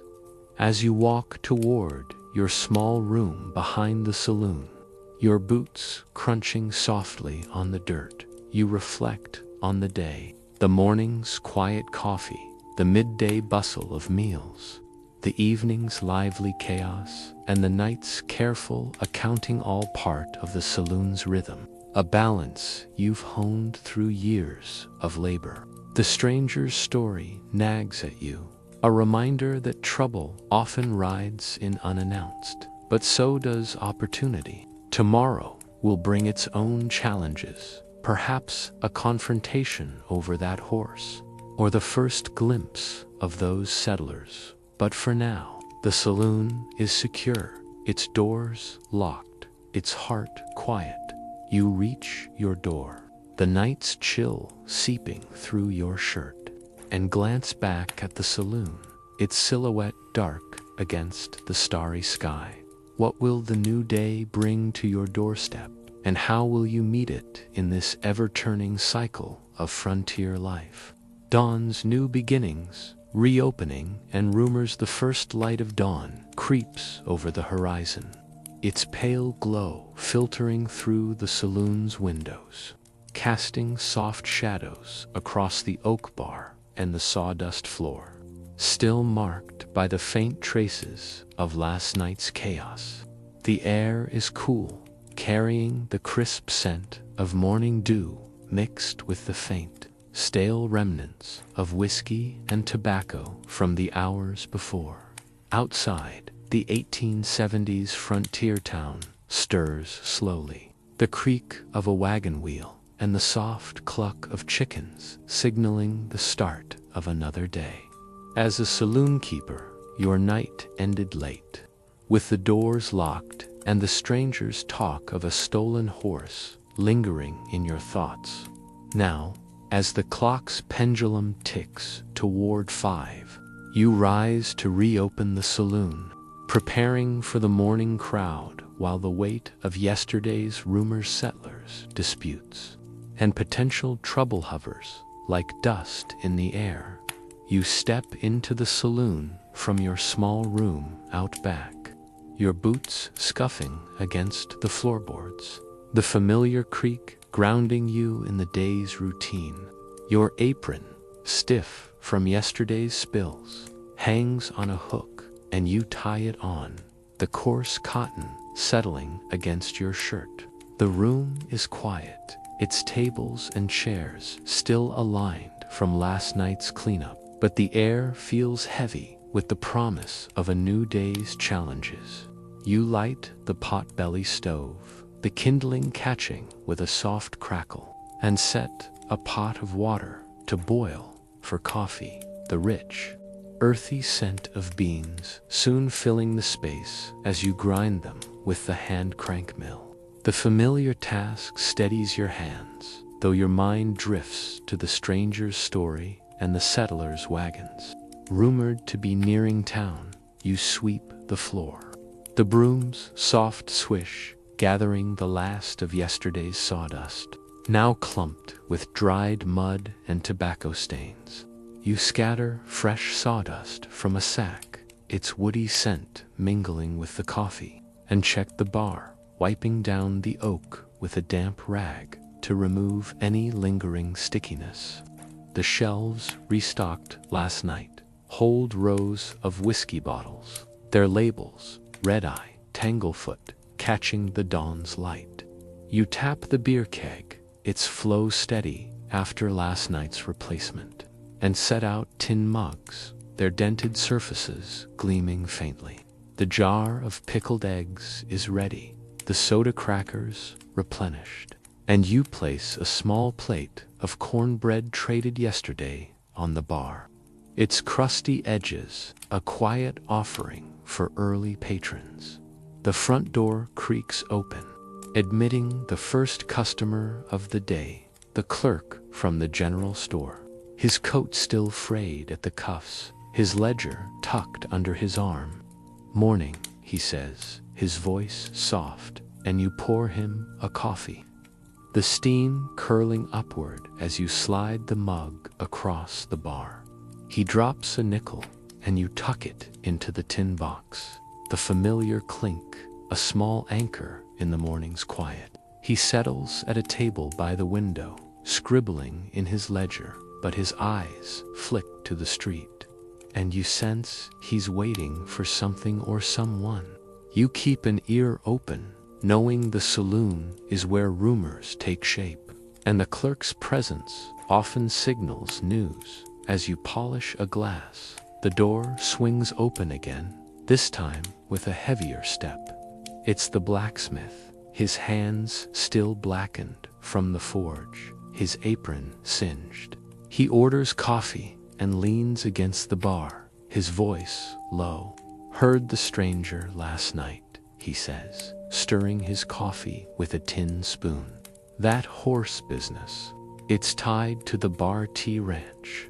They're saying it's no theft, more like a feud."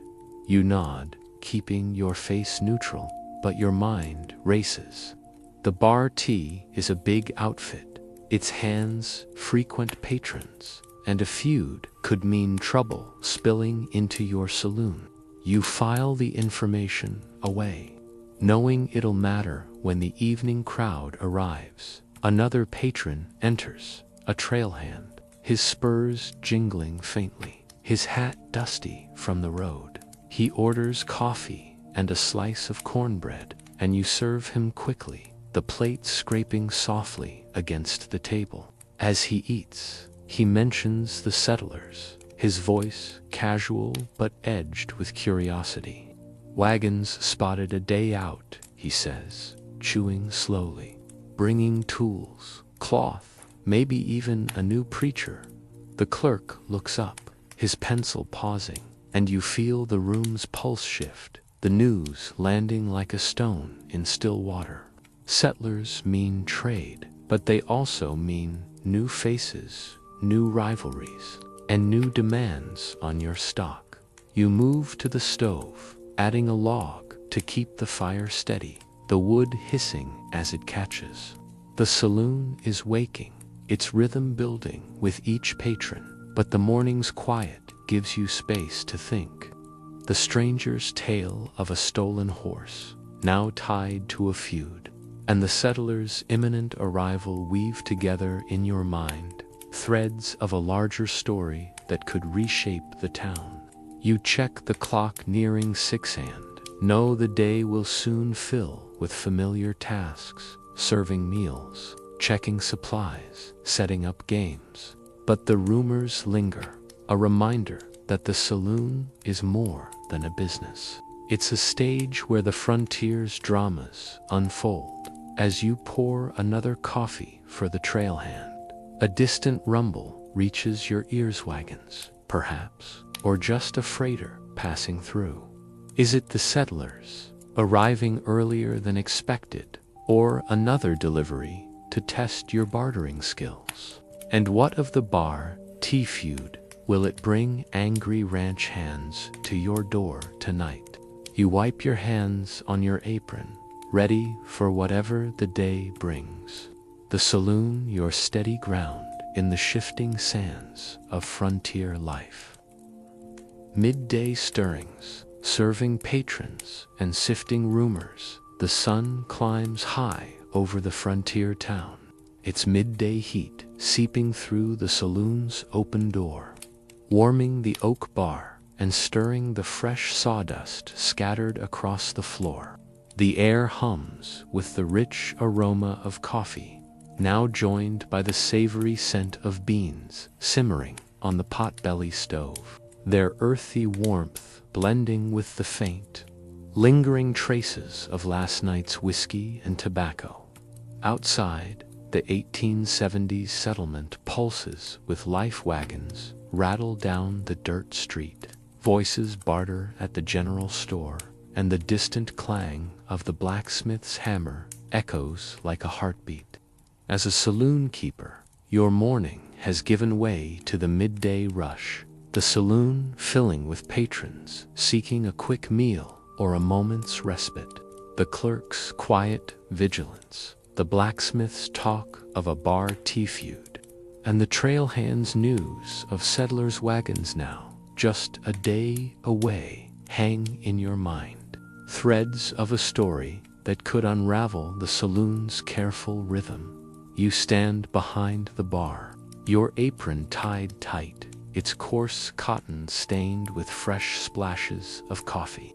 The stove crackles softly, the pot of beans bubbling as you stir it with a wooden spoon, adding a pinch of salt and a sliver of salt pork to deepen the flavor.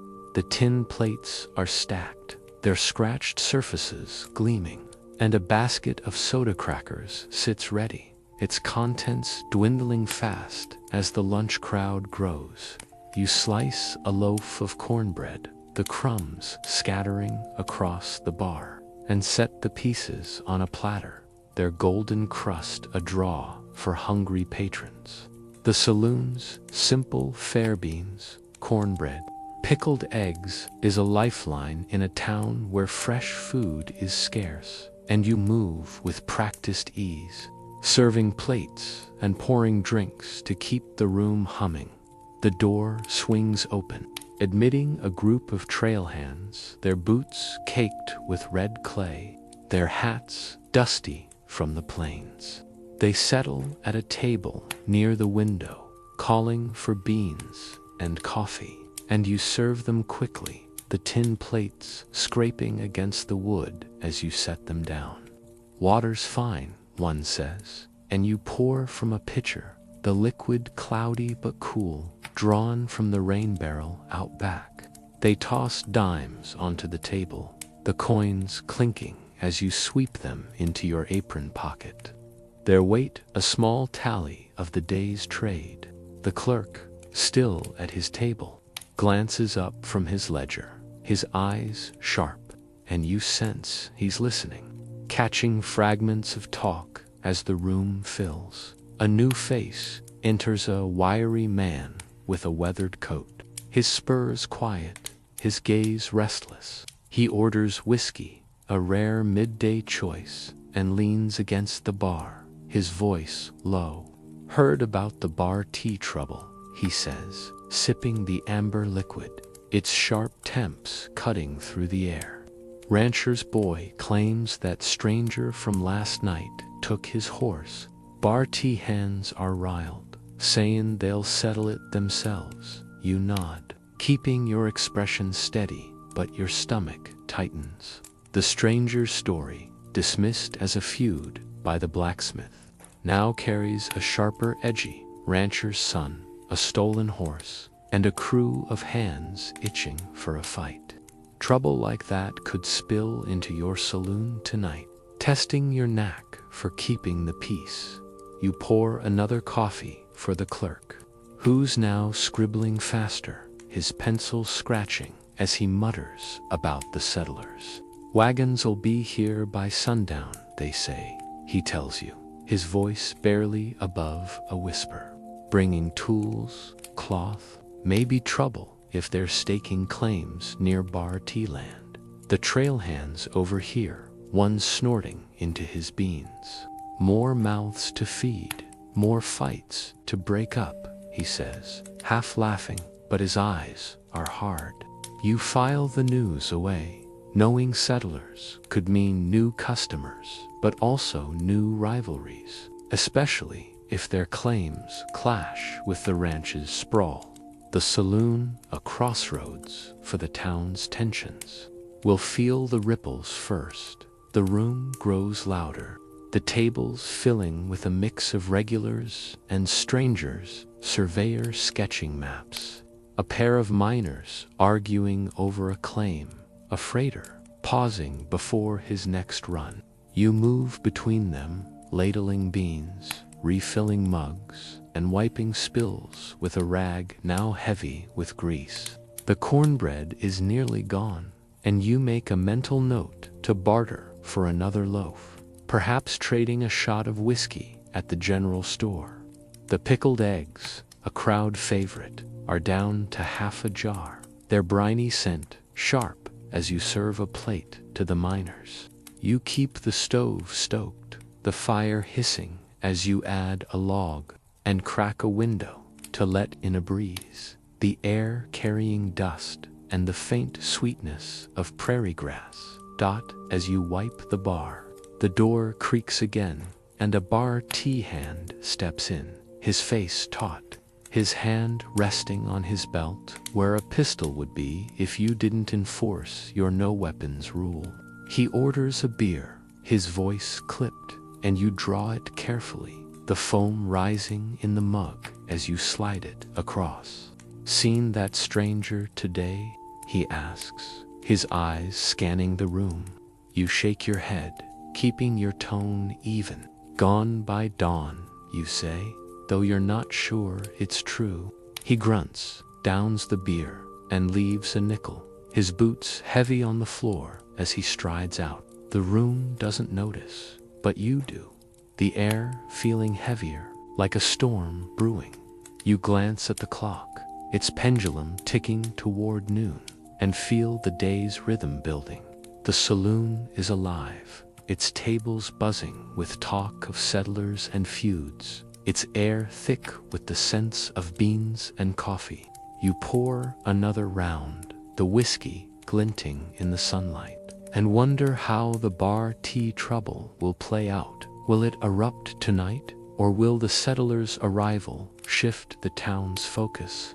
As you serve a plate of cornbread, the distant rumble of wagons grows louder, a sign that change is rolling closer. What will it bring to your saloon? And how will you navigate the storm gathering on the horizon?